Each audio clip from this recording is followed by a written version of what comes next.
Welcome back, Kitchen Sink family members. How are you? How are we? Over here, we're good.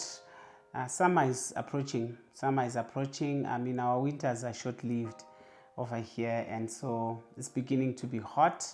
And the sun is shining bright. We are truly grateful. I mean, I hear that it's quite cold, down under in Cape Town. But up here, we are warm. We're getting warm and getting warmer. But otherwise, how are you? Thank you so much for those of you who are following us, those that are subscribed, those that are commenting. Please keep commenting, share the links, and let's keep the ball rolling. We will get there. We are getting there. Slowly but surely, we are getting there. Last time, we were discussing about what us as parents wish our children should know. But today we are discussing something slightly different. What children wish to know about their parents. That's a bit of a tongue twister, hey? After parents say what they wish children to know, children are now saying, okay, this is what you want us to know. But we also have stuff that we want to know about you of our own. And that's what I'm going to try and respond to today. But before I do that, let's read scripture. I always find this one very interesting. It's a bit longish, but we will read about 4 verses from the book of Proverbs chapter 4. Proverbs chapter 4, and I'm reading from verse 1 to verse 4, which reads, "Hear, my children, the instruction of a father, and give attention to know understanding. For I give you good doctrine. Do not forsake my law. When I was my father's son, tender and the only one in the sight of my mother, he also taught me and said to me, let your heart retain my words, keep my commands, and live." Then it will carry on, addressing this child. In Shona Zvirevo chapter 4, ndima yekutanga kusvika pandima yechina. Imi vanakomana, inzwai kurayira kwababa venyu, teererai muzive njere, nokuti ndinokupai dzidziso yakanaka. Regai kurasha murayiro wangu, nokuti ini ndakanga ndiri mwanakomana kuna baba vangu, mwana oga akadanwa kwazvo namai vangu. Ivo baba vakandidzidzisa vakati kwandiri, mwoyo wako ngaunyatsobata mashoko angu, chengeta mirayiro yangu urarame. I like it in Shona. It really puts it across very nicely. Chengeta mirayiro yangu. And that's very interesting. So I got this, when I was discussing with young people, and one of them really went down and gave me things that, they felt they wanted to know, about their parents. This is my daughter, Chido. When she's available, she's a part of this channel. But from a distant place, she was able to give me questions. And I'm hoping that they are representative of her generation, things that you wish to know about your parents. So her first statement was, what informs your identity today? This generation. Of course, what informs our identity is probably what still informs your identity in today. Our identity is informed by, it's a sum total of, what I believe in now. If for us, we believe, we have faith in God through Jesus Christ. We believe in the Bible as the Word of God. We believe in the power of the Holy Spirit, as the Spirit of Christ Jesus. That's what we believe in. And we believe that Jesus died and rose again, and he is seated with God in the heavenly places. We believe that. That's our belief system. Yet also my identity is formed now. When I was growing up, it was to do with my parents and the environment that I grew up in. But today, my parents, particularly, for the majority of us, maybe no more. Even if they are around, they no longer influence who I am today, what my identity is today, because they are, at an arm's length. I now have my own family. I now have my own husband, and circumstances, that we are living in may be totally, totally different. So what influences my identity today over and above my faith and belief in God is also influenced by the husband that I married. He's one of the closest people now, in place of my parents in my life, or I am one of the closest people in his life in replacement, of the parents. And so who I am influences him, and who he is influences me. And the dynamic carries on in that when now I have children, their own personality, their own characters, they also affect who I am. I know of people who tell you that, I grew up until I got married, I was very quiet. And now that I'm married, they say I'm talkative, I'm always loud, I snap around. That's not even who I was until I got married. So you tend to become, to be the product, of life around you, particularly in the present setting. And that's why, and that's how people will change. So my new identity carries titles like, I am Clarissa, I remain Clarissa, but I'm no longer Clarissa Ndikudze, I'm Clarissa Ranganai. If I make references to my maiden name, I have to add, a ni Ndikudze before I bring up that surname. That changes my identity. My identity then was just, I was born a child of my own parents. Yes, I still remain a child born of my parents, but today, not only that, I also become the wife to my husband, the mother to my children, the grandmother to my grandchildren. So all that changes who I become, and my identity is therefore not simply put like from how it was before life brought me to where I am today. And also in life, I have attained certain qualifications which I never had at the time that I was born or growing up. I went to college, I attained a degree, a master's degree, and for some people, they are no longer just referred to as Clarissa. They have now become Dr. So and so. They have become Pastor so and so. They have become prophet. They have become, they have taken on new identities as they have applied themselves to the process of life. So you have to understand who I am today as my child. You have to understand the life that I live, in its entirety, and appreciate that which will influence my identity, and that will help you understand me further. And so just look at those things and you will know who your mother, who your father is. Hey, I hope I've answered that sufficiently. And then the other statement was, how do you prevent loneliness? I suppose when they look at us, because yes, we do go out, for, I don't even want to call them dates. We just go out to eat sometimes. We hang out with our friends, but the bulk of our time we spend it in our own homes, with ourselves or with our spouses. And so the question or the concern is, how do you prevent loneliness? This is a very, very crucial statement, because if you find yourself in this age bracket and you had not cultivated, friendships, cultivated life outside of yourself and your husband, you definitely might become lonely, and you may suffer from being alone, aloneness. Because when we were younger, at least you went to the office, there were colleagues, you went to the marketplace, the services you were providing, there are people there. And so we were surrounded by people that we didn't have to have deep relationships with. But in this age, it's those relationships that that we have nurtured that ensures that we are not, we are not lonely, we are not alone, we are with people. And also the manner in which we raise our children. Sometimes we just raise them as objects, and when they are grown, they're out of our spaces and that's it.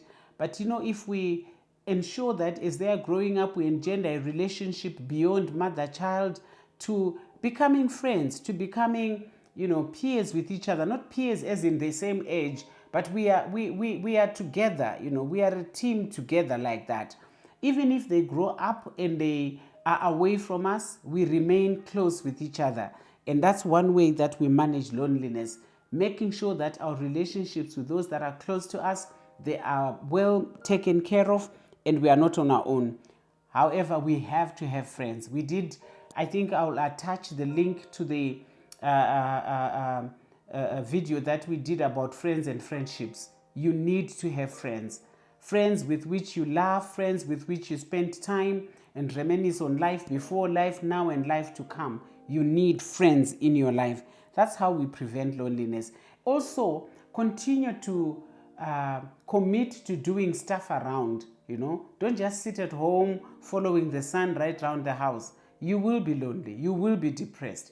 But if you have work that you do, you commit, you belong to some board, to some association, to a church, all those things and activities will ensure that you are encountering other people, other human beings, and hence you take care of loneliness from your life. And then she also then asked, how are you weathering financial storms throughout life? This really, it's something that we will continue to discuss. I know we have kind of touched on it. I will touch on it now, but we will continue to touch on it because, as you grow older, issues of finances become a big challenge. Unfortunately, particularly for people in Zimbabwe in particular, where we have gone through series of hyperinflation and that eroded all our investments, it becomes very difficult. However, we have learned, we are the generation that lost money through insurance policies.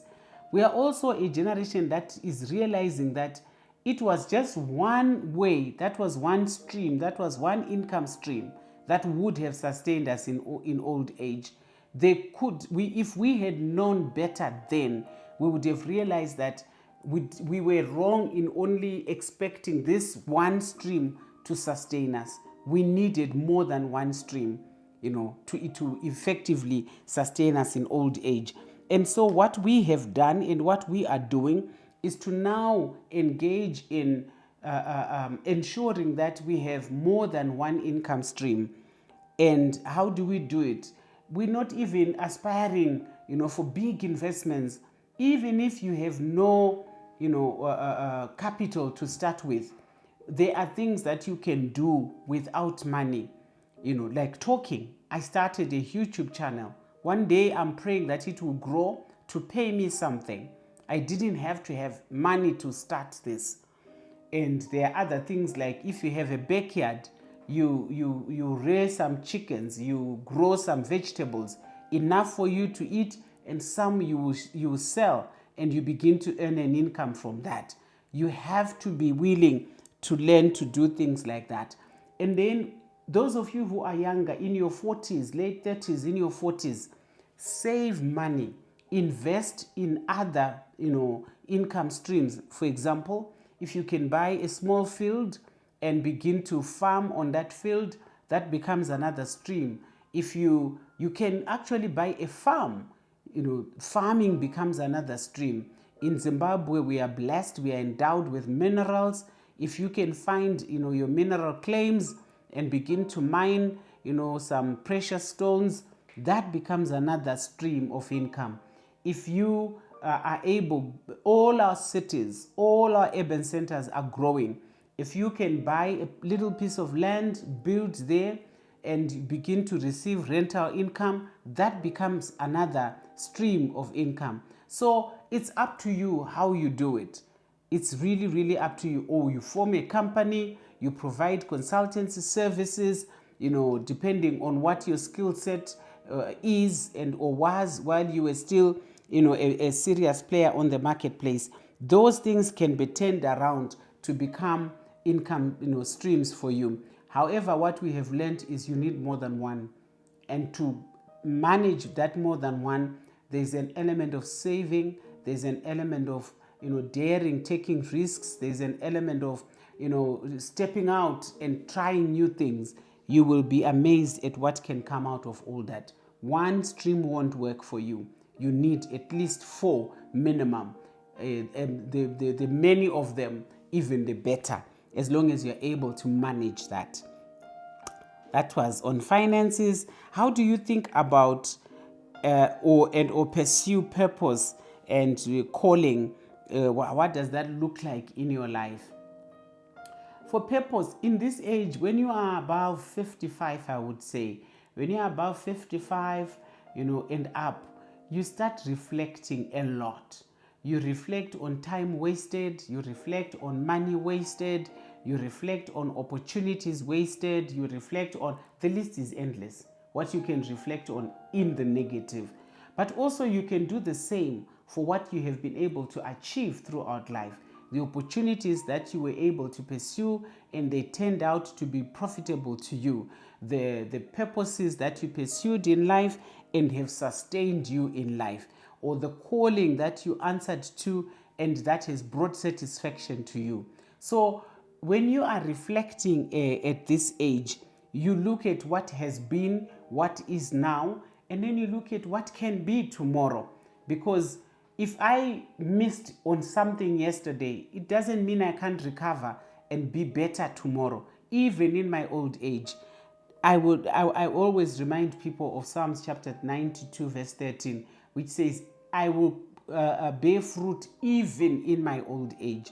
So don't discount yourself because of age. And you children, don't look at us and think, you don't need to do this. We need to do it. It's for the satisfaction of my life. If it was according to Maslow's hierarchy of needs, I would like to end up in the top, range and actualize and know that all that I wished to do and to accomplish, I've done it.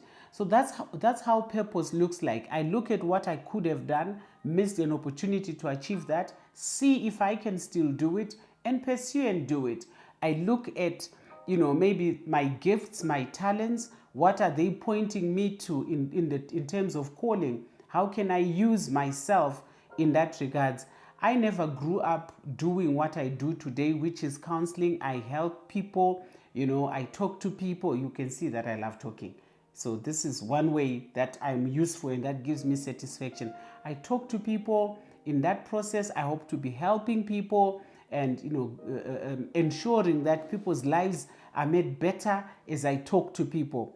And in that way, I'm fulfilling calling and I'm fulfilling purpose in my life. And I'm attaining destiny, that which God created me to achieve in life. I will do it if I don't give up, because now I'm 60 years old. I must keep doing it. And before you know it, I would have achieved all that I desire to achieve in life. The other statement or question was, how do you live a life of joy?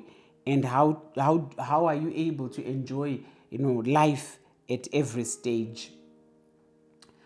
I think part of what I've just been saying is one of those things that will ensure that you are satisfied with every stage in your life. When you are able to achieve the demands of that age, when I was younger and we chose with my husband to have children, we did that. We achieved that.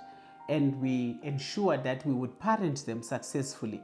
We ensured that part of that parenting involved ensuring that they receive good education.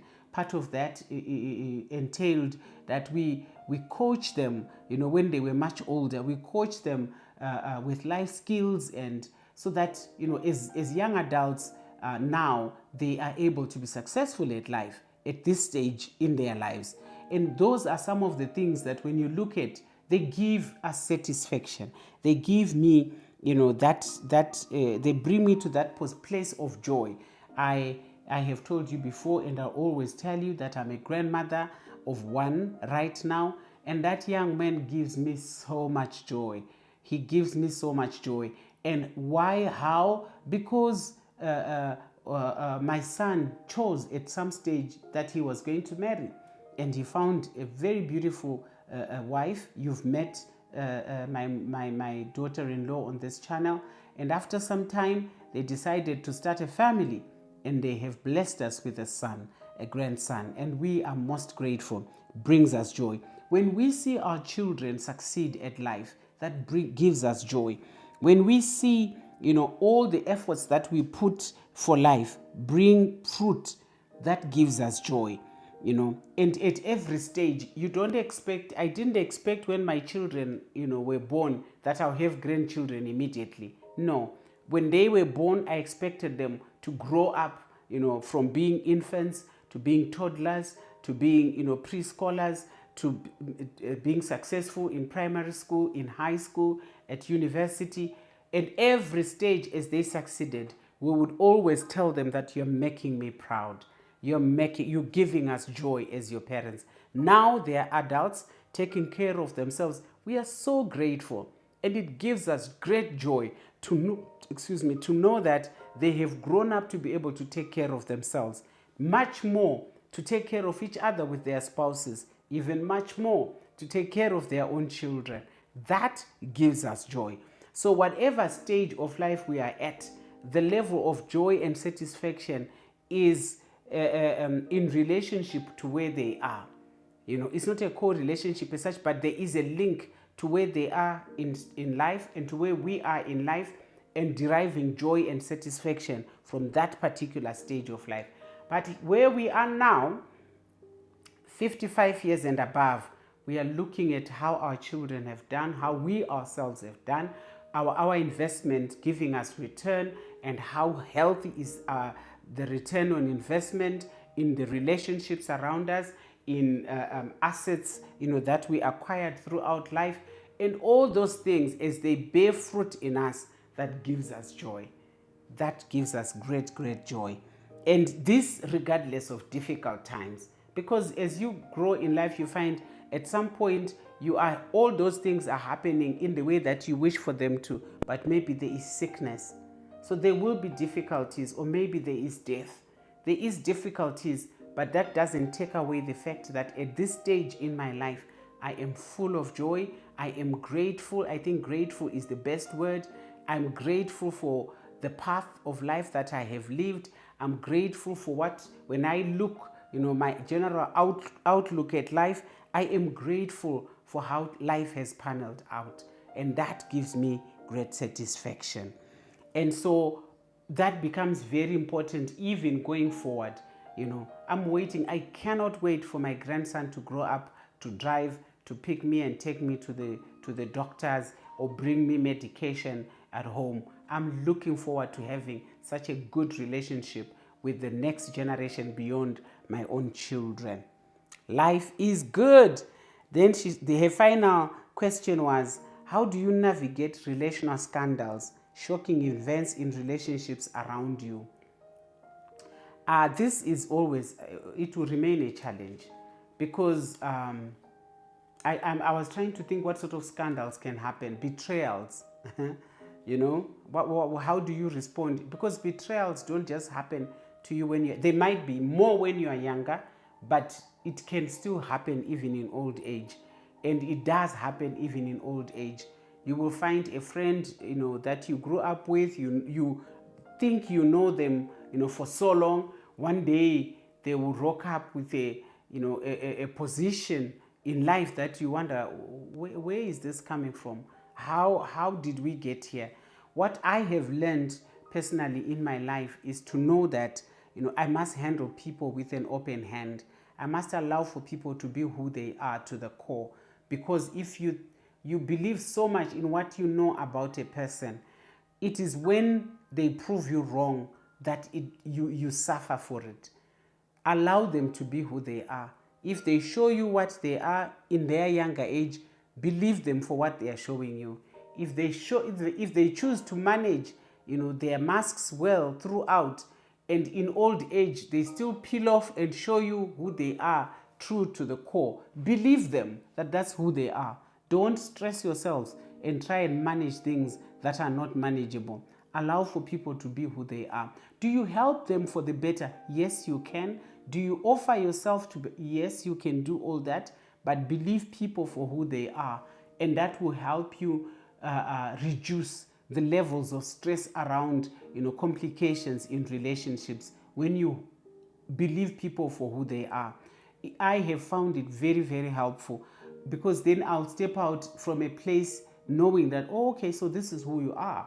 And do you need help? Because some people will tell you they don't need your help. Particularly if they're mature, they'll tell you they don't need your help. And you have to leave it at that.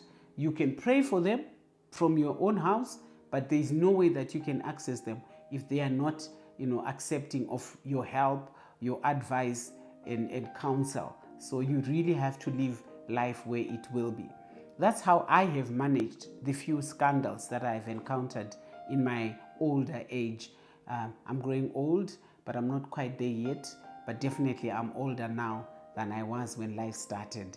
So this is what children wish to know about us. I've demonstrated by responding to these things. They are not the same for every child. This is what my daughter came up with.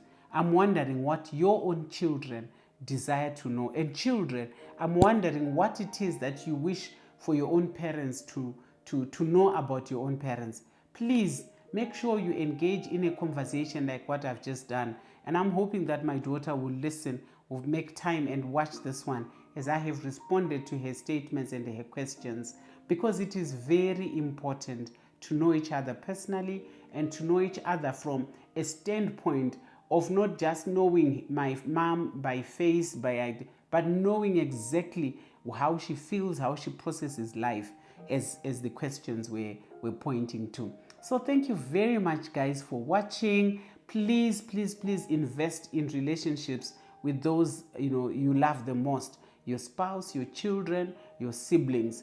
They will reward you in old age when you have handled them well throughout life. Thank you for coming. Thank you so much. Please comment, ask further questions, subscribe, share the links, share the links, and click that little like button. It really does help, because then YouTube will be able to circulate our videos depending on. I've had a series of videos where nobody commented on YouTube. Please, please, please comment. I sent the links to Facebook because I know some of the people will watch it to access them easier via Facebook. Please comment. See you later. Have a good day and stay blessed.